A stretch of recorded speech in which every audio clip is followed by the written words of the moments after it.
Comment surmonter les barrières éducatives, financières et culturelles pour créer un environnement propice à l'autonomisation des femmes? C'est l'une des questions auxquelles les participants à ce panel au forum Meddays ont tenté d'apporter des réponses. La session intitulée Leadership et gouvernance, les femmes au service du développement et du changement a été marquée par un plaidoyer en faveur de l'intégration des femmes dans les instances de décision.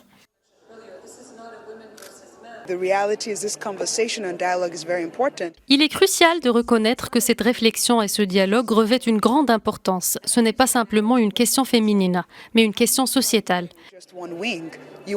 J'utilise l'analogie: comment peut-on piloter un avion avec une seule aile?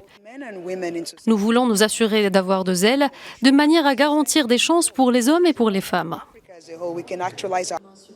Les intervenants ont noté une croissance lente mais encourageante des femmes entrepreneurs en Afrique.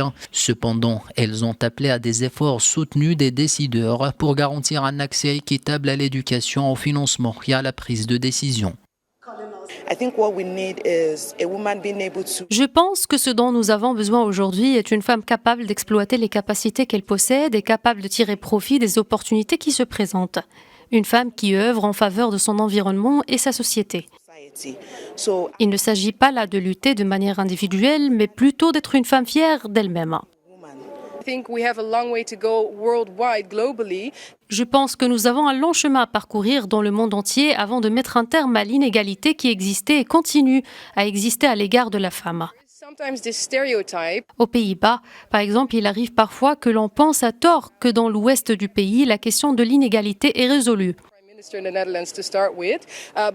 Cependant, en examinant les statistiques en l'absence de femmes Premier ministre, il y a encore du travail à faire. Cette session a mis en avant la nécessité d'actions concrètes pour favoriser l'inclusion des femmes dans tous les aspects du développement, mettant en avant des solutions pour construire un avenir égalitaire et inclusif.